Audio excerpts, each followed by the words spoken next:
une société belge qui a développé une technologie de temps réel et de gestion d'images et d'animation en temps réel. C'est une technologie qui est issue du génie d'un ingénieur qui était à la fois musicien et ingénieur, qui s'est dit, moi je fais de la musique, je voudrais bien mettre de l'image en synchronisation avec ma musique. Qui dit image, dit film, dit image fixe et dit surtout effet sur ces images. Le tout mélangé et en temps réel. À partir de là, on a développé un logiciel 100% logiciel d'ailleurs, qui n'a pas besoin de carte accélératrice, etc., qui a permis, dans un premier temps, de travailler avec des gens comme Jean-Michel Jarre, Daft Punk, j'ai perdu le son, Daft Punk, Rolling Stone, David Bowie. Et dans un deuxième temps, ce qu'on a fait, on a développé des logiciels semi-professionnels et grand public, profitant de l'avènement du MPEG-3, de pouvoir lier ces images et ces fichiers avec du fichier MPEG-3. Et aussi, il faut savoir que le métier de vidéo jockey ou de visual jockey est un métier qui est en pleine évolution. On commence à rencontrer ce métier dans beaucoup de discothèques, surtout les grandes discothèques. Et ils ont besoin d'outils, ces gens ont besoin d'outils pour gérer facilement des images, des effets et des QuickTime. Vous parlez tout à l'instant de MP3. L'activité technique de votre société est très impliquée dans les nouveaux formats, le MP3 ou les formats MPEG. Qu'est-ce que ça a signifié pour vous, ces évolutions techniques de ces 5 dernières années en matière de nouveaux formats vidéo et son? Ouais, il y a une chose certaine qui est très intéressante, c'est que l'arrivée du MPEG-3, c'est en même temps ce que nous appelons la média convergence. C'est l'accessibilité à des formats digitaux à l'ensemble de la population. Des formats digitaux, des formats qu'on peut transférer, parce que les canaux de transfert deviennent de plus en plus intéressant, que tout le monde commence à avoir un ordinateur à la maison, une ligne internet. Donc on se dit on peut envoyer du son, de l'image, de la musique et différentes choses à travers ces canaux. Le fait que ça ait autant de succès, c'est ça coûte pas cher pour l'instant en tout cas. Ça permet de faire un échange communautaire intéressant. Bon, on ne peut pas acheter toute la musique, par contre on peut s'échanger toute la musique, c'est le retour vers le troc si vous voulez. Au niveau des images, il faut savoir qu'on a fait beaucoup de choses dans le domaine des lumières. On a fait beaucoup de choses dans le domaine du son, mais on en fait très très peu de choses dans le domaine de l'image.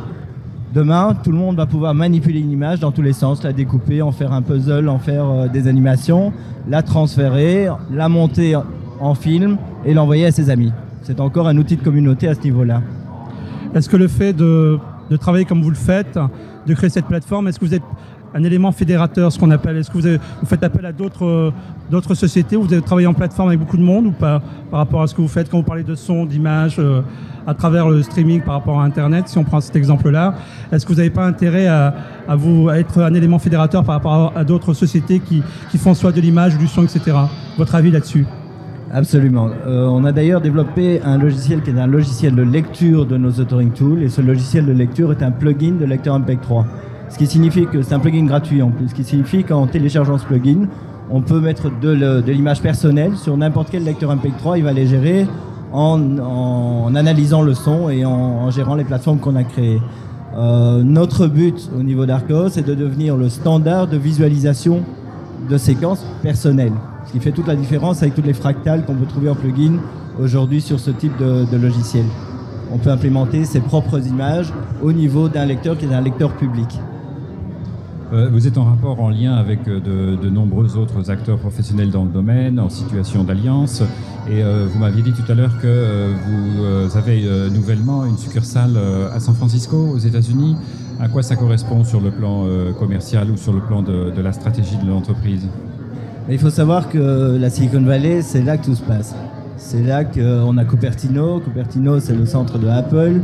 Nous sommes partenaires d'Apple dans un certain nombre d'opérations, dans un certain nombre de développements. Notre directeur de recherche et développement a d'ailleurs participé à l'élaboration de QuickTime plein écran, ce qui nous a permis en fait de développer d'autres interfaces. Et oui, évidemment, c'est une situation privilégiée parce que les grands acteurs commerciaux se situent là-bas. Et pour nous, c'est une plateforme principalement de business development, clairement. On est à Synthesis. Votre présence, qu'est-ce que vous êtes venu chercher ici ou voir? Dites-moi. Synthesis, c'est un petit peu cocorico. D'une part, on est une société qui reste 100% belge, qui est reconnue au niveau de notre technologie dans le monde entier. La technologie de temps réel, Archaos, c'est relativement connu. Si vous allez sur Internet, vous allez sur Yahoo, où vous allez sur Sherlock pour Mac, vous tapez Archaos, vous allez voir, vous avez des milliers de sites qui nous référencient, qui parlent de nos logiciels. Nous avons bénéficié, nous bénéficions encore, nous allons encore beaucoup bénéficier de l'aide de la région Wallonne au niveau du développement des différentes choses qu'on est en train de préparer. Nous avons un bureau administratif à Charleroi, donc je dirais tout ce qui est comptable et financier se déroule ici.